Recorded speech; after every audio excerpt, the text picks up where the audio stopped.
हाय मी गिरीजा आणि सकाळी उठल्या उठल्या चेहरा कसा दिसतोय बघा. डोळ्यावरून झोप तर जातच नव्हती, पण कॉलेजला तर जायचं होतं. सगळं बेसिक रूटीन फॉलो केलं. त्यानंतर मस्त आंघोळ केली आणि छान असा दिवा लावून घेतला. फुलं आणायला बाहेर जायचं होतं, पण गेटच उघडलेलं नव्हतं, त्यामुळे आज काही मला फुलं मिळाली नाहीत देवांसाठी.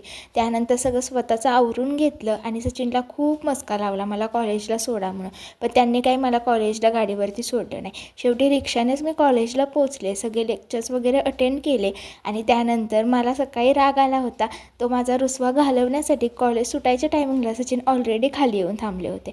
त्यानंतर त्यांच्यासोबत मस्त देवी वगैरे बघितली आणि घरी आले. आणि घरी येतानाच मला समजलं होतं की घरचा गॅस संपला आहे. त्यानंतर मग गॅस वगैरे घेऊन आले आणि त्यानंतर मग स्वयंपाकाला सुरुवात केली. पहिले टोमॅटो वगैरे चिरून डाळीसाठी कुकर लावला आणि त्यानंतर त्यांच्यासोबत गप्पा मारत मारत भाजी नीट करायला घेतली. सगळा स्वयंपाक वगैरे मी करून घेतला आणि त्यानंतर चपात्या करताना ना त्यांना चपात्या भाजायला खूप आवडतात, त्यामुळे सचिन मला इथं मदतीला आले होते आणि त्यांची ही छोटी छोटीशी मदत आहे ना मला खूप आनंद देऊन जाते. त्यानंतर दोघांनी अगदी गप्पा मारत हसत हसत चपात्या करून घेतल्या आणि आजचा मेन्यू होता वरण भात चपाती आणि बीन्सची भाजी.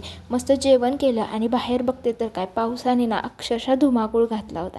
सोडा, पण माझी झाडं बरीच खुश दिसत होती, कारण त्यांना मस्त पावसाचं पाणी मिळत होतं. त्यानंतर एक झोप घेतली आणि उठल्यावरती बघितलं की माझ्यासाठी इथे आयता चहा बनवायचं चालू होतं.